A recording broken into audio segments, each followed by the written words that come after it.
வணக்கம் viewers, welcome to கருவேப்பிலை சமையல். இன்றைக்கி நம்ம என்ன பண்ண போகிறோம் அப்படின்னா கடி, அதாவது நார்த் இந்தியன்லாம் ரொம்ப யூஸ் பண்ணுவாங்க. இது மோரில் பண்ணுறது பக்கோடா கடி குழம்பு. சரிங்களா?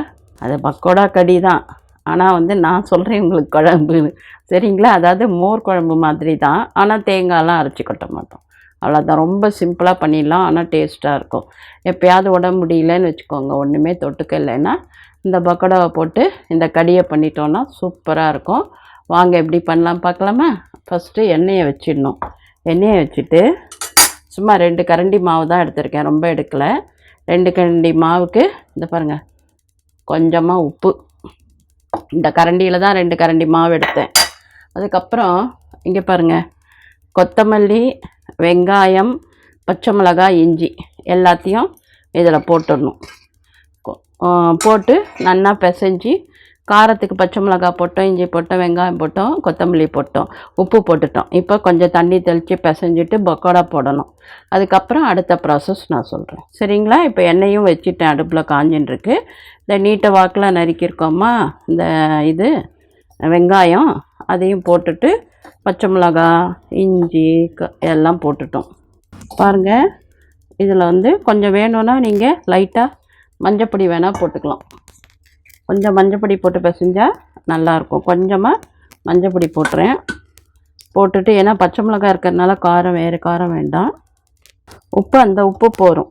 ஒரு 1/4 ஸ்பூன் உப்பு தான் போட்டிருக்கேன், அதனால் அந்த உப்பு போகும். ஒரு 2 சின்ன மிளகாயாக, 2 பச்சை மிளகாய் சின்னதாக 2 நறுக்கியிருக்கேன். 2 சின்ன வெங்காயத்து, அதாவது பெரிய வெங்காயத்துலேயும் சின்ன சைஸ் 2 நறுக்கியிருக்கேன். கொஞ்சமாக 1/4 ஸ்பூன் இஞ்சி பொடியாக நறுக்கி போட்டிருக்கேன். கொத்தமல்லி போட்டிருக்கேன். கொத்தமல்லி நிறையா இருந்தால் இன்னும் கூட போட்டுக்கலாம், ரொம்ப நல்லாயிருக்கும். அவ்வளோதான். இந்த மாதிரி கெட்டியாக பிசைஞ்சிக்கோங்க, தண்ணி ரொம்ப வேண்டாம். இதை நம்ம அப்படியே பாருங்கள், இப்போ எப்படி போடுறேன் பாருங்கள்.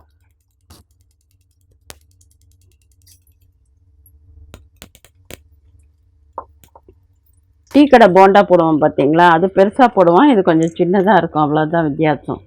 இது நம்ம மோரில் ஊற தான் வைக்க போகிறோம் இல்லையா, அதனால்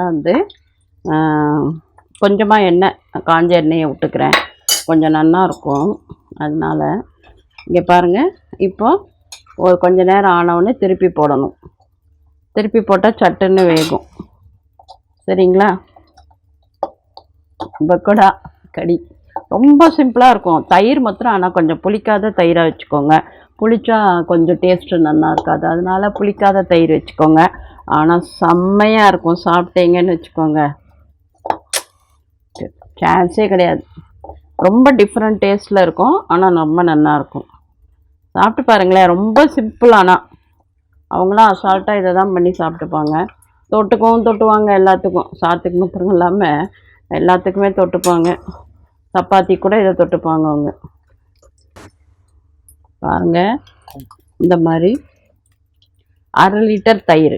1/2 லிட்டர் தயிரில் இங்கே பாருங்கள், காரப்பொடி, மஞ்சப்பொடி, சீரகப்பொடி, கரம் மசாலா. காரப்பொடி, மஞ்சப்பொடி, சீரகப்பொடி, கரம் மசாலா எல்லாம் கொஞ்சம் கொஞ்சம், ஒரு 2 பிஞ்சு தான். ஏன்னா இது 1/2 லிட்டர் தானே இருக்குது, அதனால இவ்வளோ தான் போட்டிருக்கேன். இதுக்கு தேவையான உப்பு மாத்திரம் கொஞ்சமாக பார்த்து போட்டுக்கோங்க. பக்கோடாலையும் ஒரு 3/4 உப்பு போட்டுக்கோங்க. ஃபுல் உப்பு போட்டால் இந்த உப்பு அந்த உப்பு ஊறினா உங்களுக்கு கஷ்டமாக இருக்கும். அதனால் அந்த மாதிரி போட்டுட்டு இதை கலந்து ரெடியாக வச்சுக்கோங்க. உப்பு போட்டோம், மஞ்சப்பொடி போட்டோம், காரப்பொடி போட்டோம், மசாலா பொடி போட்டோம், சீரகப்பொடி போட்டோம், கொஞ்சமாக பெருங்காயம் போட்டுடணும். இதுதான் இந்த கடி. மோரில் இதெல்லாம் போட்டிருக்கோம். இந்த மோரை வச்சு நம்ம பண்ணுறதுக்கு அந்த இதுக்கு டிஷ்க்கு பேர் என்ன, கடி அப்படின்னு அர்த்தம். கடியில் பக்கோடா போடுறதுனால பக்கோடா கடி. அவ்வளோதான். ஒரு 2 ஸ்பூன் எண்ணெய் விட்டுருக்கேன். எண்ணெய் விட்டுட்டு அதில் கடுகு, சீரகம் என்ன போட்டுட்டு, கொஞ்சம் மஞ்சப்பொடி கம்மியாக இருந்ததா, அதனால் இதில் கொஞ்சம் மஞ்சப்பொடி போட்டுக்கிறேன். இப்போது கருவேப்பிலை போட்டுக்கலாம். அந்த கருவேப்பிலைக்கு அப்புறம் இஞ்சி பூண்டு பேஸ்ட்டு போட்டுக்கணும். பச்சை மிளகாய் 1, கொஞ்சம் கொத்தமல்லி, கொஞ்சம் வெங்காயம், 1 வெங்காயம். இஞ்சி பூண்டு பேஸ்ட் நீங்கள் இஞ்சியும் பூண்டையும் அப்படியே இடித்து கூட போட்டுக்கலாம். வதங்கணும் கொஞ்சம் வெங்காயம். வதங்கின பிறகு கரைச்ச தயிரை அப்படியே ஊற்றிடுறோம். சரிங்களா? இதில் உப்பு போட்டாச்சு, எல்லாம் காரம் போட்டாச்சு, மசாலா போட்டாச்சு, எல்லாம் போட்டாச்சு. இந்த தயிர் இப்படி ஊற்றிருக்கோம் பாருங்கள். இந்த தயிர் வந்து தெரியாமல் இருக்கிறதுக்காக கொஞ்சமாக நான் கடல மாவை கரைச்சி ஊற்றுறேன். இப்போ இது ஒரு கொதி வந்துடுதுன்னா நம்ம எடுத்து இந்த பக்கோடாவை இதில் போட்டுட்டா நம்மளோட சுவையான பக்கோடா கடி ரெடி ஆகிடும். சரிங்களா? வெங்காயம் வந்து ஒரு வீட்டில் உடம்பு சரியில்லைன்னு வச்சுக்கோங்களேன், 4 மூலையில் வெங்காயத்தை கட் பண்ணி வச்சுட்டா அது வந்து அந்த இதெல்லாம் அந்த பாக்டீரியாவெல்லாம் இழுத்தணும், அந்த ஜுரம் உடம்பு கூட சரியாக போயிடும்வா. ஏன்னா நான் என்னோடய அனுபவத்தில் சொல்கிறேன். எங்கள் அம்மா உடம்பு சரியில்லைன்னா 4 பக்கமும் வெங்காயத்தை கட் பண்ணி வச்சுடுவேன். அவங்க ரிகவர் ஆகி வந்துடுவாங்க. டெய்லி மாற்றிடணும். ஆனால் வெங்காயம் செலவானா போனால் போகிறதுன்ட்டு 2 வெங்காயத்தை நறுக்கினா 4 கிடைக்கும். அப்படி வச்சுட்டிங்கன்னா ஒரு ஓரமாக போகும்.